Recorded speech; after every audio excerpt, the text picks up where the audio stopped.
everyone, my name is Rihards and I'm a teacher at Center Music House. This is lesson 3 in the series of 6 on how to play the guitar. In this lesson we will cover some more strumming. We will strum through the song Leaving on a Jet Plane that we covered last week. We'll learn a new chord, the A minor chord, and we're going to learn a new song, Knocking on Heaven's Door. So let's get started. First, let's quickly review what we talked about strumming last week. Now remember, we have quarter notes. Each beat has a note on it, or a strum, and we have 8 notes. Remember, quarter notes divide into 2 8 notes. So if we have 8 notes, that means that we have 2 notes per beat. So let me show you. I'm going to start off with quarter notes, 1 strum per beat, and then move on in the next measure to 8 notes. 2 notes, or 2 strums per beat. So 1, 2, 3, 4, 1, 2, 3, 4. Right? Also, remember we talked about strumming direction, downstrokes and upstrokes, and that we can alternate them. So if we have a bar full of quarter notes, we can do 4 downstrokes, 1, 2, 3, 4. We can do 4 upstrokes, 1, 2, 3, 4. Or we can alternate, 1, 2, down, up, right? Now if we do this with 8 notes, remember we're going to have twice as many notes in one bar, and which also means that we're going to be playing twice as fast. Now, the reason we have a full bar of strums, especially if we take a look at the 8-note pattern, it's like full bar of just down, up, down, up, down, up, down, up, right? That's a lot. But that way we can get the basic motion of going down and up, having that motion in place. Like if we practice with a full bar of 8 notes like this, we can really feel the rhythm of it going down and up, this pulse. And what we want to do is to really get a hang of this pulse and feel this pulse. Now, when we start feeling more comfortable with that, we can start taking some of the notes out and take them away to make the patterns more interesting and varied, meaning different songs have different strumming patterns, right? So that's what we're going to do. We're going to slowly start taking away some of the 8 notes that we're going to be playing, and let's just see how that sounds. We're going to start off with probably one of the most popular strumming patterns, down, down, up, up, down, up. It sounds a little like this. Down, up, ba, da, da, ba, ba, ba, that kind of rhythm. So what's happening here, if you see in the diagram, the strumming diagram, that we have removed 2 of the 8 notes, and we have replaced them with these hook-like symbols. Now, what we call the hook-like symbols in music is a rest, a musical silence, basically. It indicates that we're not supposed to be playing anything at that time. Now, don't worry about it too much. All you have to worry about right now is that you're just not going to be playing those 8 notes. Now, the main thing to remember here is that even though we're taking away some of those 8 notes, we still want to maintain that down, up motion. That's very crucial. It's very important. So what I mean by that is, if we go down, and then you'll see that second 8 note is replaced by a rest, we're still gonna go up. We're still gonna do the motion of going up, but instead of strumming the strings, we're just gonna silently go over the strings without touching the strings and bring it up, do that motion, and then play the next 2 8 notes which we're supposed to play, the down, up. So those first 2 beats would sound like this. Down, up, silent, down, up. Now if we keep going, the next down, you'll notice that 8 note is also missing. We have a rest there. So it means that this next down, we're still going to do the motion, but we're going to do it quietly without touching the strings, just the silent strum, I guess. Just a silent downstroke. And then up, down, up are our regular 8 notes. We just finish it up with playing the up, down, up. To put it together, it's going to be down, up, silent, down, silent, up, down, up, down, up, down, up, down. It's very hard, but it's a good exercise to do what I just did, to try to count the downs and ups, even the ones that you're not playing, to still get the idea of that motion.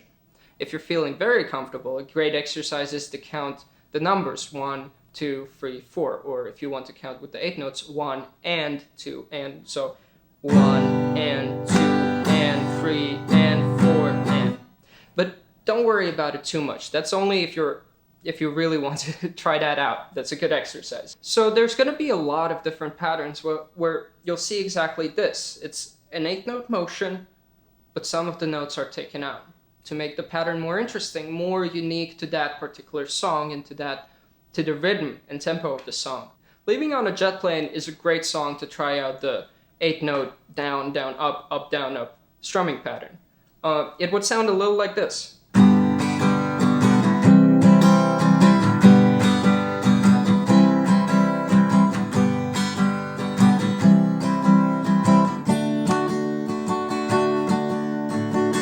Right? So to take it a notch down, a little slower. So again, the same thing. Down, we have the G chord, down, up silent, down silent, up, down, up. Then we switch to the C chord and repeat the pattern. Remember, we have to coordinate our strums so it's now from the 5th string. So it adheres to what notes, what strings we want to play for the chord. Again, down, up silent, down, up, down silent, up, down, up. And we switch between G and C like that.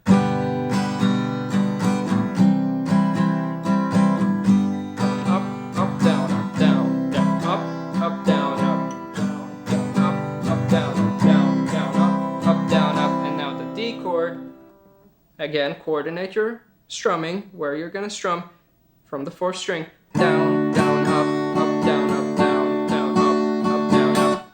Again, remember we repeat it 2 times because we have D for 2 bars. Another thing that we can do with strumming is add notes. And here's where 16th notes come in. So remember, 16 notes, they might feel a little scary, but they're not really. It's just another subdivision of the beat. You know, like a quarter note divides into 2 8 notes, and 1 8 note divides into 2 16th notes. So if we take it back a little bit, it means that 1 quarter note divides into 4 equal 16th notes. So we will have 4 notes per beat. So quarter notes, 1, 2, 3, 4. 8 notes, 1, 2, 3, 4. 16th notes, 1, 2, 3, 4. What can help with counting 16th notes is 1, E, and A. Remember we had 1 and on the 8 notes. So those are still intact. If you put together an 8 note and a 16th note below it, you'll see that the 1st and the 3rd 16th note aligns with the 1st and the 2nd 8th note. So the 1 and still stands, but we're inserting those extra 16th notes with an E and an A. So 1, E, and A. When we get to the next beat, we're going to repeat it, but only with a 2. 2 E and A, 3 E and A, 4 E and A. Now, while it does look a little intimidating in the notation, trust me, once you start going through it, you'll realize that it's the same as 8 notes, only, there's just more notes per bar. So let me demonstrate you a shift from quarter notes, then 1 bar of 8 notes, and then strumming, alternating down, up, 16 notes. So we'll have 16 notes per bar. That's a lot. So 1, 2, 3, 4. 1, 2, 3, 4. 1, 2, 3, 4. 1, 2, 3, 4. Just like with 8 notes, where we looked at how we can take some of the 8 notes out, replace them with a rest, meaning musical silence, and still doing the motion, get more diverse and intricate strumming patterns, we do exactly the same thing with 16th notes. I know now there's 16 notes per bar instead of just 8, but the concept is still the same. As we take 1 8 note out, replace it with a rest, we can take 1 16th note out and replace it with a rest.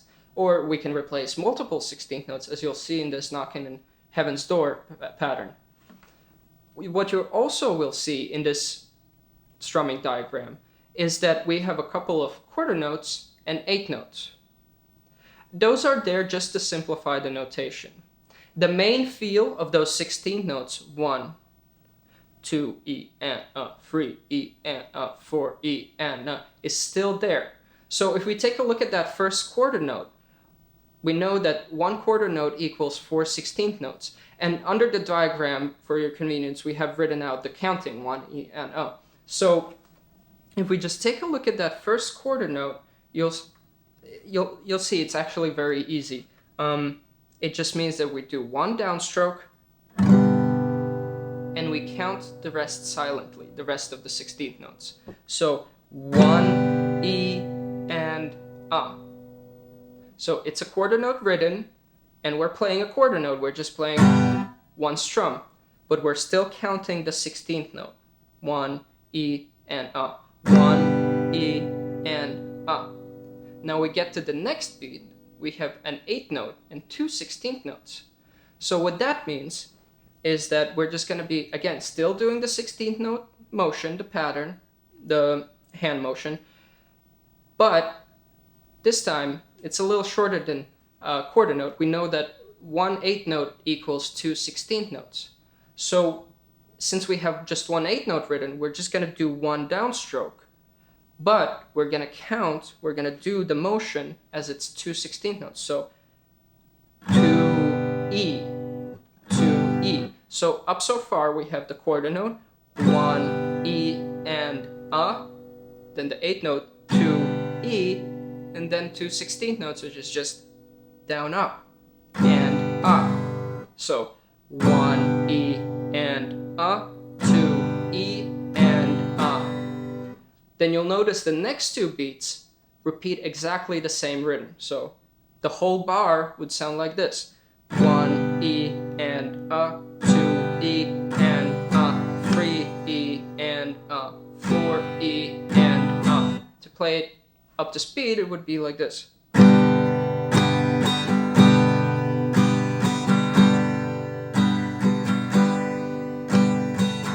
Notice I'm doing more or less the motion of those 16th notes all the time. I'm keeping that time going. I'm keeping that rhythm going, that flow. What happens in the next bar, so the first 2 beats, again, repeat the same quarter note, 8th note, 2 16ths, 1 E and 2 E and then we have a 16th note rest, the first 16th note, that first down we're ignoring, and 3 up, down, up.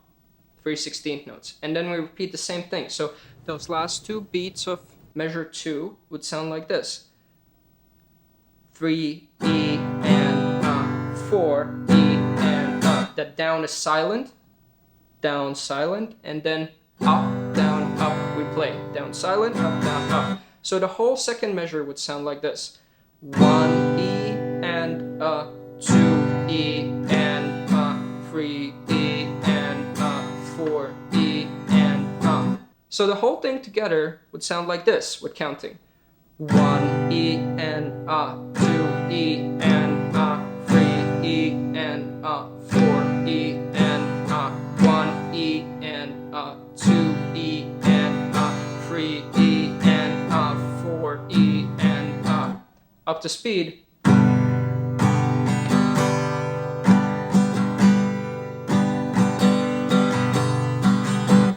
Right? And then we repeat the pattern. I know this seems like a lot, but I really advise that you rewatch this part of the video, really listen to carefully how I explain it, try to follow the steps, try to count. Don't avoid the counting. The counting is your friend. It's going to help you get your pulse, your inner rhythm going, and also get your hand and motion going in a much better way. So don't shy away from counting. Just try it out, review the video, take it step by step, and you'll realize that it's not that bad. Great. So we talked about strumming, and we talked about how to strum Knocking on Heaven's Door, but we haven't looked at how to play a new chord that we have to use to play the song Knocking on Heaven's Door. So let's take a look at it. It's the chord A minor, A-M. You'll notice that the little m means it's an abbreviation for minor. So A-M means A minor chord, and it sounds like this.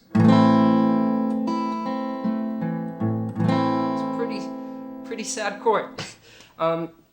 To get to the A minor chord, I mean, you have the diagram, but an easy way to start off with the A minor chord, and this is actually a good exercise for practicing switching between chords and seeing those relationships, is to go to the C chord. Now, the C chord and the A minor chord have a very interesting and close relationship. So if we look at our C chord, to get to the A minor chord, we really need to change just one finger. And it's this one. It's our third finger. Our third finger is going to lift up and go to the third string, second fret. So the second fret on the third string on the G string, right here. And we're going to leave the A string, the open A string now, open. We're just going to leave it ringing. And we're going to play the whole chord from the fifth string.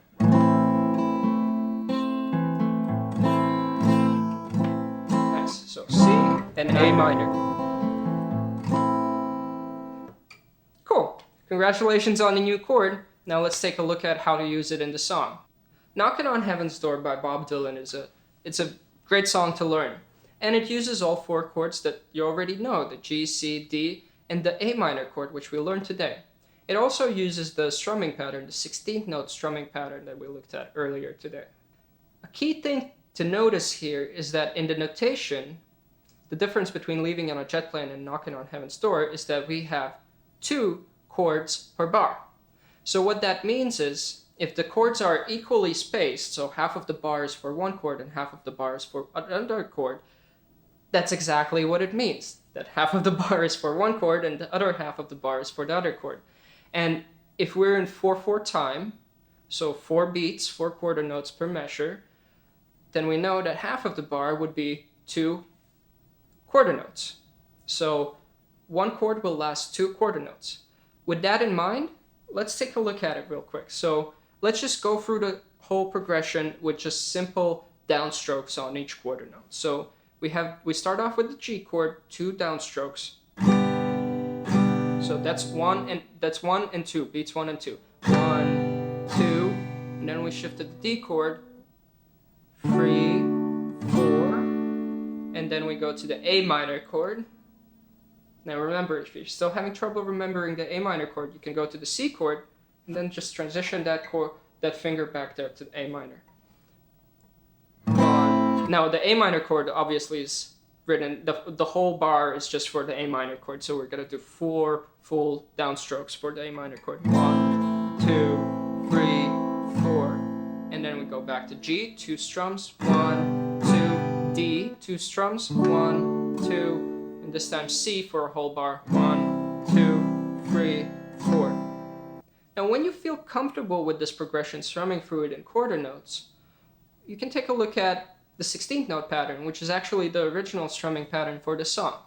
Again, I know it looks intimidating, but it's not really. Once you get in there, you try to figure it out, go through it a couple of times with counting and everything, it's gonna be fine. Just take your time with it, keep breathing, do it in your own pace, rewatch the video, you'll be fine. So, to take a look at the 16th note pattern, we start off with the G chord, and again, I'm not going to go over too much how to strum it because we went over it in the strumming section of today's video. But just to recap real quick, we have the downstroke on a quarter note, so 1 E and A. So we want to count with the 16 notes, 1 E and a, 2 E and a, 3 E and a, 4 E and a, because we're using 16 notes as the basis of our hand motion here, as a basis of our pulse and rhythm. So 1 E and A, then that 8th note, remember? 2 E and 2 16th notes. And A, so down, up. So 1 E and A, 2 E and A. Then we have reached beat 3. I know it's a lot of notes and we're only on beat 3. But if you remember what happens on beat 3 with the quarter note pattern, on beat 3 we switch to the D chord, right? Because there's 2 chords per bar. So we switch to the D chord and we do exactly the same thing on beat 3 only. So 3 E and A, 4 E and A. Right? So together the whole first bar would sound a little like this. And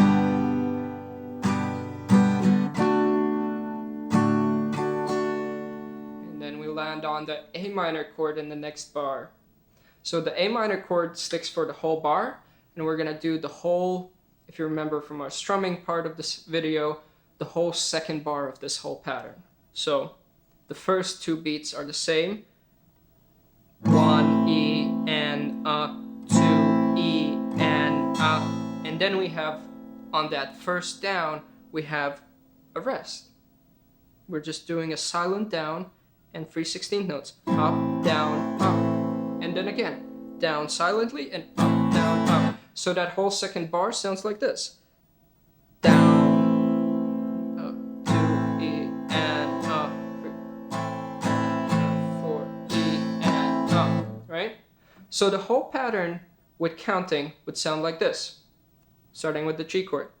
1 E and 2 E and 3 E and 4 E and 1 E and 2 E and 3 E and 4 E and then we do the same thing, but this time in the fourth bar, land on the C chord.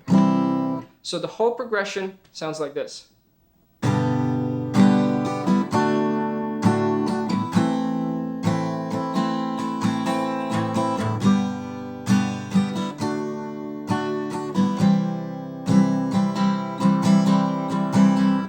Right? Good. So again, remember to take it nice and easy, slowly, with counting, in your own pace. Rewatch parts of the video that you need to, and it's gonna be fine. It's week 3, and we have covered 4 full chords, 3 major ones and 1 minor one, which is great. That's quite a lot, and there's more to come. We have talked about quite a few different strumming patterns, and some of them quite difficult. And also we've learned 2 songs, 2 full songs, Knocking on Heaven's Door and Leaving on a Jet Plane. Now that's a lot. That's a lot to practice. A little note on practicing. I would go ahead and suggest that, as a beginner, practice 15 to 30 minutes daily at least. But at the same time, I've noticed that with a lot of my students, especially beginners, and especially if my students are busy during the day, and a good thing to do, and we all work from home more or less now anyway, I guess, is to just have your guitar, just put it somewhere around where you work or where you spend a lot of time during your day in your home. Or if you go to an office, why not bring your guitar to the office? You don't have to play it all the time. But my point is that once you finish an activity, like, I don't know, writing something or finish an email or something, notice that your guitar is there and just pick it up for like 2 or 3 minutes. Just go through that strumming pattern, like the 16th note strumming pattern, it's pretty difficult. Just go for those 2-3 minutes just through that really slowly, right? And then put the guitar down, go do your own thing. After like maybe an hour, you finish another task or something, pick up the guitar again for just a couple of minutes and go through something else, or review the strumming pattern again. This kind of spaced repetition is one of the fastest and best ways to, especially in the beginning stages of learning the guitar, or almost any instrument for that matter. This works very, very well, because what you're essentially doing is you're reminding your fingers, your muscle memory, and also your mind very regularly certain things that you have covered. Instead of spending a huge amount of time at one chunk, going through it, and then for the rest of the day not thinking it, you remind yourself just these small little tiny fragments all the time on a regular basis. And I guarantee you that's gonna stick in your fingers and in your mind much more. So that's my advice on practicing. Anyway, I know all of this seems a little hard, so that's why we're doing the Saturday live Q&A at 6:30 p.m. So if you have any questions at all, just feel free to send them in and I'll do my best to answer them. On that note, it's been a pleasure to teach you today, and my name is Rehards. I'm a teacher at Center Music House, and I'm looking forward to teaching you next week as well. So see you next week. Keep practicing.